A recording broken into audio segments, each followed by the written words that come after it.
Sebab banyak orang tanya-tanya saya lah, jenis ketahanan dia, air ketahanan dia macam mana kan. Stars shining bright above you. Breezes seem to whisper. Assalamualaikum, selamat datang ke channel saya. Okey, untuk hari ni saya tak nak intro banyak lah, saya terus straight to the point lah. Untuk hari ni video saya adalah untuk share lah pada anda semua, iaitu jenis-jenis papan kabinet lah yang biasa kita buat kabinet lah dekat Malaysia ni kan. Kat sini kita ada melamin, kita ada chipboard, kita ada OSB, kita ada blockboard, dan kita ada plywood. Untuk body lah, body maksud dia kotak yang macam kotak kita nak buat kabinet tu, kita jadikan kotak dulu. Biasa untuk body kita akan gunakan melamin ataupun plywood. Okay. Ada juga orang buat kabinet menggunakan MDF, tapi MDF ni tak berapa tahan lah. MDF ni dia sebut-sebut halus sikit lah, dia press jadikan papan. Tapi macam untuk saya lebih suka menggunakan chipboard lah, ataupun melamin ataupun plywood. Okey, untuk kali ni saya akan buat dua dulu perbezaan di antara apa itu chipboard ataupun melamin dan apa itu plywood dan blockboard. Okey, biasa kalau chipboard ni untuk body, kalau kita nak buat kerja kabinet lah, untuk body dia mesti warna putih kan, bahagian dalam kan. Kemudian ada bahagian pintu dia barulah yang ada yang jenis warna-warna kan. Untuk pintu warna-warna dan side panel dia untuk warna lah, jenis chipboard yang berwarna. Okey, sekarang saya nak beritahu ciri-ciri mengenai chipboard. Chipboard ataupun melamin. So, melamin, masukkan dengan melamin ni ialah warna pada surface lah, kita boleh tengok lah. Kalau bahagian tepi ni dia macam sebut-sebut kayu kan. Dan surface ni yang dipanggilkan melamin. Dan surface ni dia macam-macam color dia ada. Tak kisahlah, macam-macam corak, ada yang wood grain, ada yang color plain saja. Okey, untuk ciri-ciri untuk chipboard ni dia sebut kayu lah, sebut kayu yang dipress.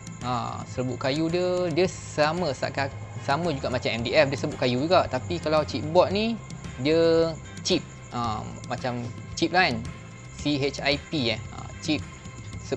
Kepingan sebut kayu dipress dan diborgam, kemudian dijadikan papan. Kemudian surface dia yang melamin ni untuk warna dia, ada yang warna macam-macam color lah. Kelemahan dia, dia senang kembang kalau kena air, tapi tak adalah seteruk macam MDF. MDF ni kalau kita pergi dekat Shopee komplek, kita tengok ada yang jual lemari RM70, RM50 tu kan. Nipis je berapa mm punya thickness. Yang tu murah lah, yang tu MDF. Yang tu surface dia pun senang kena air, cepat kembang. Kalau kita bagi dented sikit, bagi bercalar sikit, esok kalau kena air dah berkembang. Beza sikit lah dengan chipboard. Kalau chipboard surface dia tebal, jadi kalau kena air pun dia waterproof lah. Bahagian surface memang waterproof, cuma bahagian tepi je kita nak jaga. Kemudian kelemahan dia lagi, dia berat. Kalau kita nak buat kerja kabinet ke, buat wardrobe, kalau nak angkat tu, bila kita dah assemble lah kan, dia memang berat. So letih lah buat kerja kan. Dan tengok juga dia calar ke tak calar, tengok bergantung pada color pada chipboard tu. Tengok ada yang kadang-kadang kita ambil yang gloss punya, itu senang calar lah kan, dan nampak lah. Jadi tukang-tukang kayu biasanya dia bab tu dia berjaga-jaga sikit lah, time packaging, time potong, ada jaga lah supaya bahagian surface ni tak bercalar. Dan kelebihan dia pula, kelebihannya untung sikit lah. Dia kalau chipboard dengan melamin ni, saiz datang untuk raw material dia 6x8, 6 kaki x 8 kaki. So besar lah. Lepas tu banyak pilihan warna. Lepas tu dia senang buat kerja. Senang buat kerja maksud dia, chipboard ni kalau kita beli kat kedai, kita boleh pilih color yang kita nak kan. Kita boleh discuss dengan customer color apa dia nak. Macam dia pilih color pink ni lah. So dia datang satu papan 6x8. Jadi kita terus potong-potong-potong ya. potong-potong-potong, sebenarnya kita buatkan pintu dengan panel dia. Jadi tak banyak kerja lah sebab dia ada colour siap. Jadi cepatlah buat kerja kan, cepat siap. Jadi upah pun tak bayar mahal sangat, banyak sangat. Dan satu lagi, dia dalam dia ada ubat anai lah. Jadi untuk persen nak kena makan anai tu kurang lah kan. Okey, untuk blockboard dan juga plywood. Plywood ni dia macam-macam thickness dia ada. Dia ada 9mm, 12mm, 15mm dan 18mm. Macam-macam lah. Rasa ada lagi kot tapi tak tahulah. Biasa yang digunakan 15mm lah kalau kita nak buat body untuk kitchen cabinet. Okey. Jadi lepas tu perbezaan blockboard dengan plywood kita boleh tengok kalau macam plywood dia ada macam lapisan macam kuih lapis kan, ada layer. Sebab nama dia pun ply. Bila ply tu maksud dia lapisan lah kan. So daripada papan ke papan dia lapis bugam jadikan sekeping papan. Dan chipboard dia tengah dia solid macam ni. Dia tak solid sangat, dia pun macam kayu lah. Cuma bahagian tepi dia je ada lapisan. Untuk plywood dia ada yang dua surface, satu putih, satu yang color natural. Dan dia tak ada color lah. So dia ada pilihan macam tu yang sama ada kita nak warna nature kedua-dua belah, dan satu lagi yang putih dan sebelah lagi dia natural. Dia macam tu je, dia tak ada warna. Kalau kita nak warna, kita kena tambah formica kat depan ni lah. Kalau kita nak buat pintu kan, untuk buat pintu kitchen cabinet tu kena bubuh formica. Okey, kelemahan blockboard dan plywood ni, dia senang reput lah dan banyak kerja lah. Kalau macam maker nak buat kerja tu, tukang kabinet nak buat kerja, memang banyak kerja dia. Kalau macam untuk buat kakas tu tak kisahlah, kakas bahagian dalam tu putih lah kan. Cuma bahagian pintu memang banyak kerja. Kita nak kena sapu gam, kemudian tampal formica, lepas tu nak trim lagi bahagian-bahagian tepi dia. Jadi banyak kerja lah.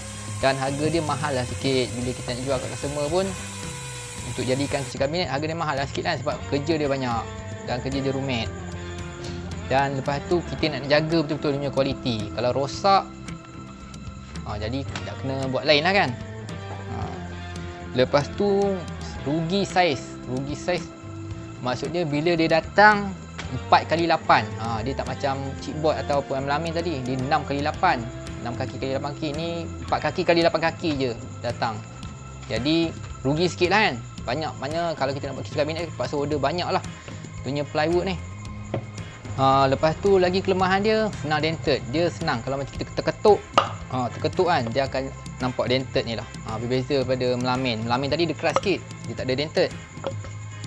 Okey, kelebihan dia ringan. Jadi bila kita dah buat macam kita nak buat wardrobe, kita nak pergi install rumah customer, so nak kerja-kerja nak mengangkat dia tu ringan sikit lah kan. Berbeza dengan chipboard memang besar gedabak lah. Tak silap saya, chipboard ni dah satu keping 6x8 tu dia punya berat 70 kilo. Okey, lagi satu kelebihan dia untuk plywood dan juga blockboard tadi, dia tak kembang. Celuplah dalam air macam mana pun, dia memang takkan kembang. Okey, saya rasa setakat ini dulu perkongsian saya mengenai jenis-jenis papan.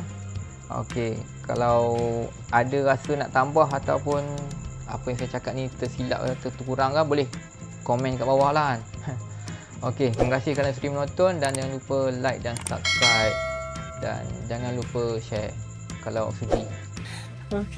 Okey, sekian, terima kasih. Assalamualaikum.